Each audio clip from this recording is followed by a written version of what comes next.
Hey Katie, we have Password to Larkspur Lane. We are on Chapter 9, Surprises. As Nancy hit the water, the prow of the speedboat loomed overhead. Swiftly, she put one arm around the floundering child and placed the palm of her hand over Marie's face. At the same time, Nancy plunged below. Down, down, down. The little girl squirmed, but Nancy held her firmly. Looking up through the green water, she saw the black keel of the speedboat whiz past in a froth of bubbles. Instantly, Nancy shot to the surface. Barely 30 seconds had elapsed, but it seemed like an eternity. Sunlight dazzled her eyes as the strong arms of Bess and George reached down and lifted the child to the dock. "Marie," Nancy panted, Is she all right?" "She'll be okay," said George as the child began to cry. "Marie swallowed some of the lake, that's all."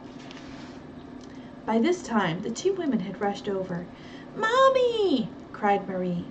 Mrs. Eldridge scooped up her small daughter and hugged her. "My baby!" the woman murmured. As she fondled the sobbing child, she looked at Nancy. "How can I ever thank you?" "Please don't," Nancy replied softly. "I'm so glad I was here."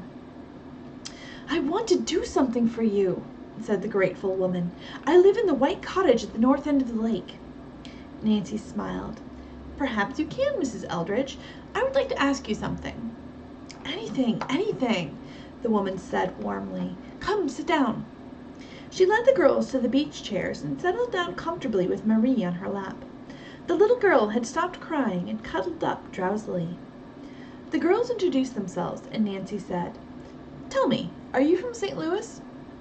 The woman looked amazed. "Why, yes, I am. How did you know?"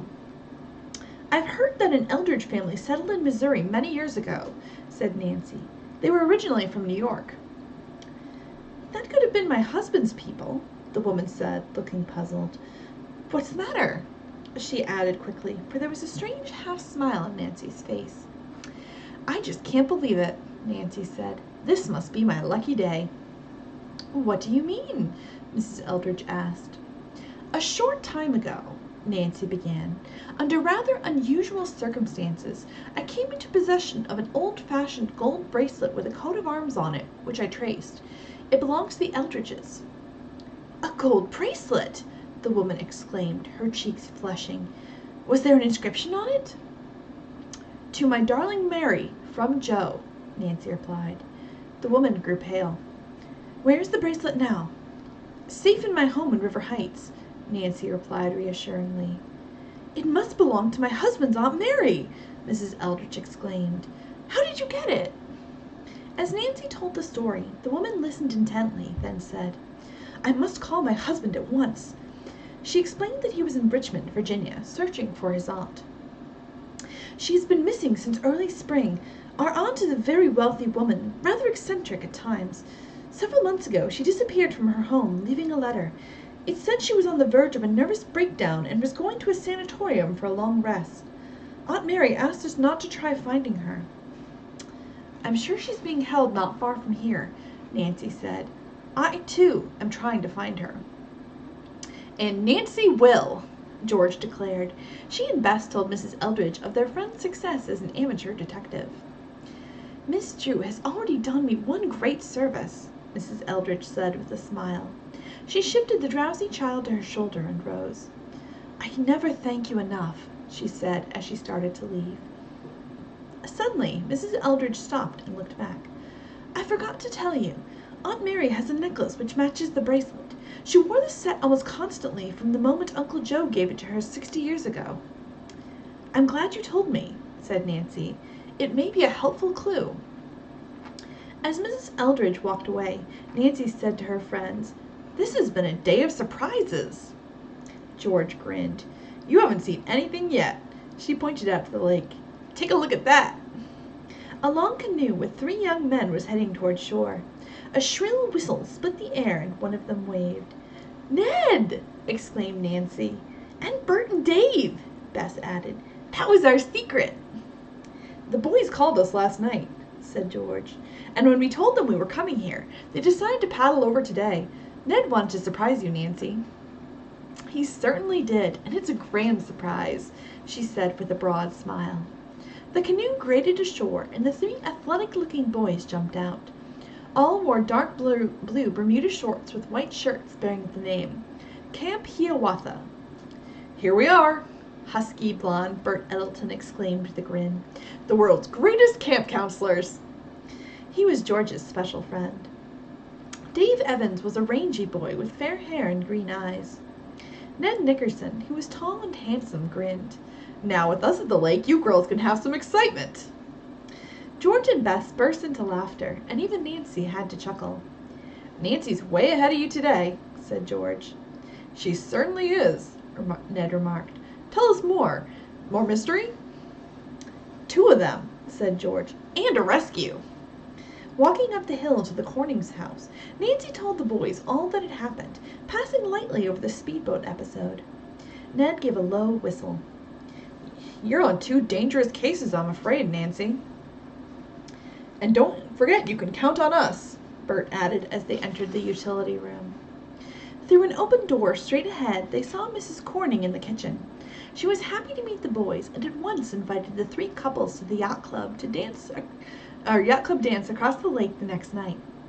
"My husband and I belong and would love to have you as our guests."